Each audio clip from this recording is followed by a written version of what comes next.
الشريف القسنطيني. شكرا سيدي الرئيس. بسم الله الرحمن الرحيم.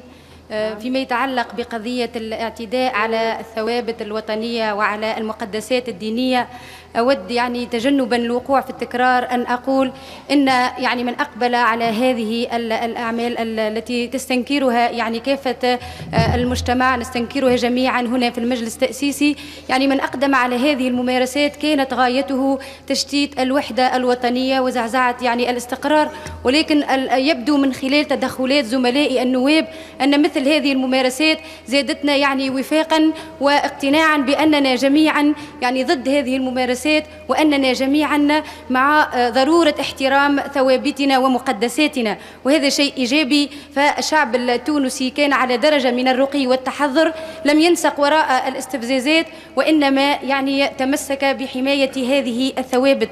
ونحن في المجلس الوطني التأسيسي أعتقد أننا اليوم نتحمل مسؤولية ونحن بصدد صياغة الدستور الجديد للبلاد أن يعني نحدد بالضبط، نرفع الالتباس عن حرية التعبير والاعتداء على هذه المقدسات.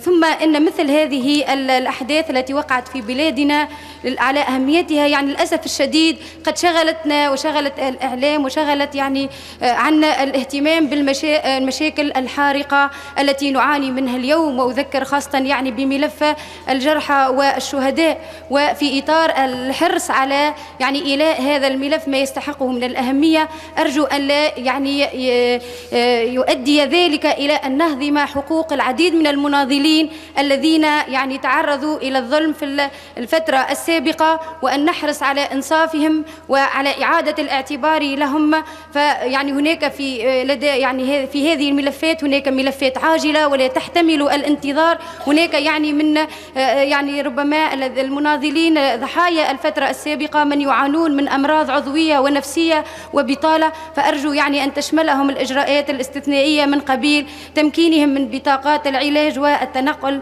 المجاني.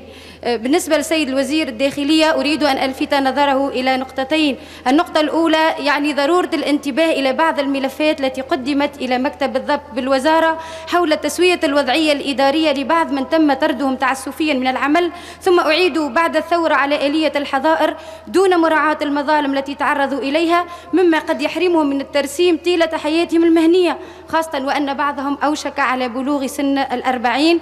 كذلك رجاء أن يخصص يعني السادة الوزراء عموما موعدا لاستقبال الأعضاء النواب المجلس الوطني التأسيسي داخل الوزارة، لأننا يعني نحمل من جهاتنا ملفات ونرجو أن نحافظ على مصداقيتنا أمام من يعني حملون هذه المسؤولية والأمانة. ملاحظة أخيرة كذلك موجهة إلى السيد رئيس الوزير الداخلية فيما يتعلق بتواصل بعض الاعتصامات، وهنا أذكر بالاعتصام أمام الإدارة الجهوية للتعليم بصفاقس، هذا الذي أدى إلى إغلاق الإدارة وتأخر صرف رواتب الموظفين، مما قد يؤدي إلى يعني المزيد من التأزم يعني إثر نهاية العطلة وعودة السنة عودة يعني الحياة الدراسية.